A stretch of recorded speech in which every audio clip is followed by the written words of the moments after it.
Kalau mobil yang angsurannya nak 2 jutaan DP minim, itu carilah mobil yang harganya 100 juta ke bawah.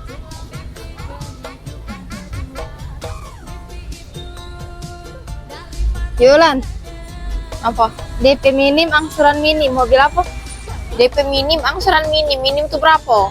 2 jutaan, DP 10. Angsuran 2 jutaan, DP 10. Nah, aku kasih tahu Kak ya.